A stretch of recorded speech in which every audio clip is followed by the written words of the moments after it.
have to tell you about Jake, a fourth grader with this very messy, spiky-looking haircut that never seemed to move. He would shuffle into school about 5 or 10 minutes late because inevitably he'd gotten sidetracked on the way to school or on his way down the hallway. But he had a smile that would light up the cafeteria.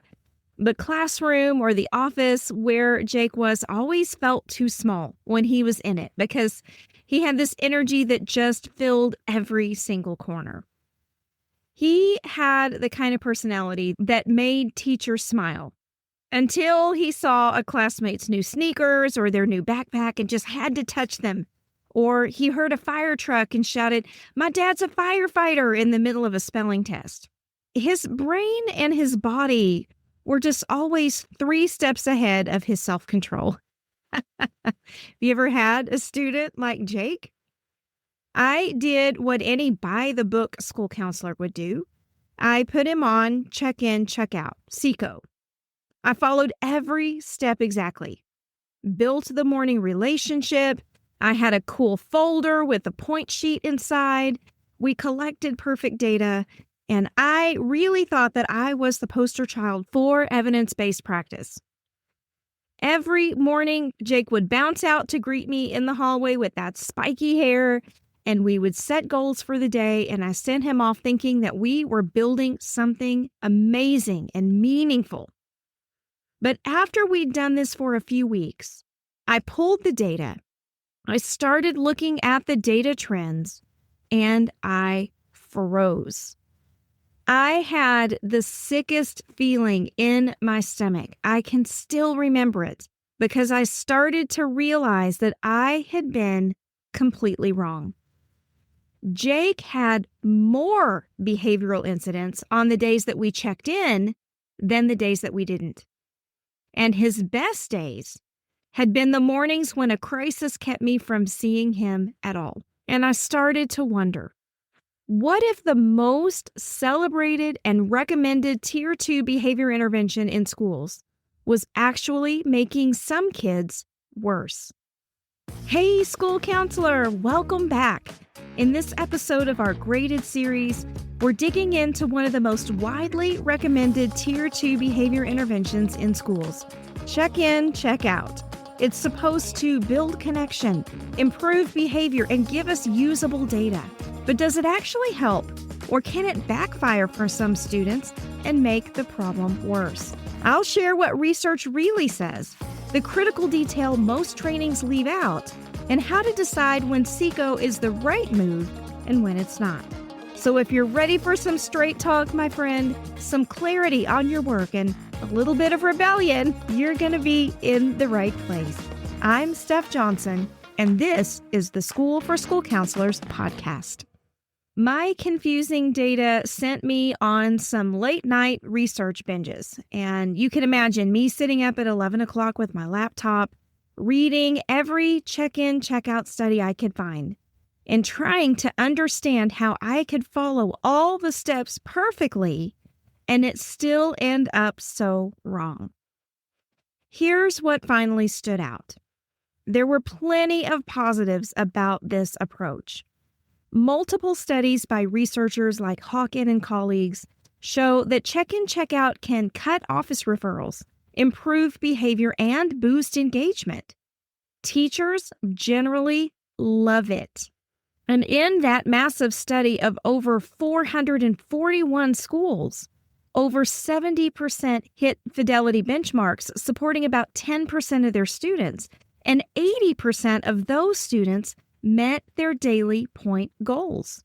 But there is a huge asterisk here, because even in that success story, 25 to 40% of students still needed more support.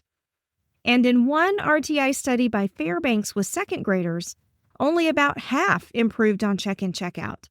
The rest needed something entirely different. When you look at the research, you find a pattern that's buried in the systematic reviews that nobody ever talks about. Check-in, check-out works best for students whose misbehavior is driven by adult attention. And when you think about it, it makes sense because the design of check-in, check-out is exactly that. Daily check-ins, feedback, and relationships are all at the core of the approach. So for attention seekers, this is like magic. But for other situations, like students trying to escape, maybe the presence of skill deficits or sensory needs like Jake's, the impact of CICO drops significantly. One 2015 review by Magan even called the evidence mixed. Single case studies looked great, but group studies showed no significant effects. And the researchers themselves acknowledged that students with more severe or functionally different problems often need additional support. When I learned all that, Jake's puzzling data wasn't surprising at all, because being research-based isn't the same as being student-matched. When we look at the research, there is one truth that is unavoidable. The why behind the behavior matters more than the what. On my campus, Jake wasn't acting out to get attention. And the signs of ADHD were pretty compelling. His blurts about pizza fractions and his fidgeting and his I just have to touch everything moments. Those were executive function struggles. They were not a bid for connection. Jake's brain was like a browser with 47 tabs open. And our check-ins were just adding one more tab to his already overwhelmed system. Check-in, check-out doesn't teach executive skills. It measures and it rewards behavior. But if the skill isn't there yet, you're just tracking the struggle. We cannot behavior manage our way out of a brain-based difference. So when I finally understood what Jake actually needed, things started to change. Instead of giving morning check-ins that added to his cognitive load, we created a break card for him to use. And instead of behavior points that focused on what he couldn't do, we practiced appropriate ways to fidget. We taught him the pause and breathe strategy, and within 2 weeks, his blurts dropped significantly because we were finally addressing what his brain actually needed. So here's the approach that I use now, and I think it's one that would have saved Jake and myself months of frustration, if I'm being honest. But we live and learn, right? We live and learn, and we're always seeking to get better. First, identify the function. Use quick ABC data. Do you remember learning that in grad school? Antecedent, behavior, consequence. What happens before, during, and after the behavior? What's the student getting or avoiding? For Jake, the pattern was clear when we looked for it. Impulsive responses and stimulating environments. Those all pointed to executive function challenges, not attention seeking. Secondly, match the intervention. If it's attention seeking behavior, check-in, check-out can shine because the daily connection and feedback is exactly what those students' nervous systems are craving. But if they're escape motivated, if they have skill deficits or sensory needs like Jake's, choose something else. Don't just ask if the intervention works. Ask if it works for this student with this need in this moment. Third, pair it with skill building. If check-in, check-out is the right fit, use those check-ins to teach actual skills. Teach self-regulation, communication, transitions. The relationship in this is the vehicle, but skill building should be the destination. And fourth, plan the fade. From day one, build towards self-monitoring so students can graduate out of check-in, check-out. Research shows some students can maintain gains when we gradually reduce adult feedback. And we know that success is not measured by staying on check-in, check-out. Success is not needing it anymore. So identifying the function, matching the intervention to the student and the concern, pairing it with skill building, and planning the fade are essentials in effectively addressing student concerns. And I will tell you, I know that sounds really straightforward, but I also know when you go to apply this in the messy reality of what you do every single day, it feels complicated, doesn't it? That's where having a community of colleagues makes all the difference. And it's why I created the School for School Counselors Mastermind, so we can work through these types of real-world challenges together. But let me tell you what it looks like when check-in, check-out actually works. Because to be fair, I've also seen it work beautifully. Like with Carrie, a 5th grader who lit up every time an adult noticed her effort. For her, that daily feedback loop turned her behavior around in just a few weeks. And by springtime, she didn't even need check-ins anymore. That's CICO working exactly as designed for exactly the right function. But I've also seen students like Jake cycle through CICO for months and months and months and never really show any real progress. They get labeled as non-responders or defiant when really they need a different tool. And if you really want to get into the nitty-gritty with this, I'll tell you what keeps me up at night when I think about check-in, check-out. And yes, I do stay up at night thinking about this stuff. Most of the research available only tracks behavior during implementation. There is little to no comprehensive data on what happens weeks or even months after check-in, check-out ends. There's this huge gap where we're implementing interventions, but we don't really know or understand their long-term impacts.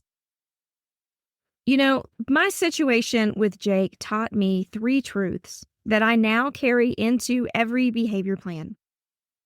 1, perfect implementation of the wrong intervention is still the wrong intervention. Secondly, compliance isn't the same as capacity. And third, every behavior makes sense to the person that's doing it. Our job is to understand their logic, not impose our own. This is how I now evaluate every behavior support decision, so I know that my suggestions are being backed by research and honors the critical importance of function matching. So before you put a student on check-in, check-out, you need to ask, what's this behavior actually accomplishing for them? If the answer is not gaining adult attention, you might be about to give them the wrong tool, even if it's for the right reasons. How many students on your check-in, check-out list right now might be like my Jake, where they're getting perfectly implemented support, but it doesn't match what they actually need? So, this series is graded. We're going to grade all of our approaches in school counseling. What grade do you think I'm going to give check-in, check-out? Well, if you guessed a B-, you would be right. It's oddly specific. Check-in, check-out is effective when it's matched to the right function, when it's done with fidelity, and when it's paired with skill building. But all too often, very little of that is happening, and instead it's used as a catch-all, which sets a lot of kids up to fail. I hope I don't sound too harsh here, but even the systematic reviews are acknowledging the limitations of this approach. In that mixed support finding that I mentioned earlier, and the research that shows significant non-response rates validates what we are seeing on our campuses. We cannot throw small groups or check-in, check-out at every student who needs Tier 2 intervention. Neither one is always appropriate. Jake taught me that good intentions and perfect implementation aren't enough if we're trying to solve the wrong problem. And the difference between being intervention-focused and being student-focused is not just asking if your tool works, but if it works for this specific kid. If you want to dig deeper into research-driven behavior supports that actually work, not only for your campus culture and student needs, but for your own personal bandwidth, you need to come join us in the School for School Counselors Mastermind. We dig into real situations every single week through the kind of nuanced thinking that helps every student get what they actually need. If you're interested in checking out the Mastermind, you can find the link in the show notes. We would love to have you come join us. All right, I'll be back soon with another episode of the School for School Counselors podcast. In the meantime, just remember, every student deserves the right tool, not just the popular ones. And in case you're wondering, Jake is doing great now. I saw him just the other day, and he still has that spiky little haircut, but now he's got the tools that work with his brain and not against it. My friends, he is thriving, and with the right interventions, your students can do the same. Take care.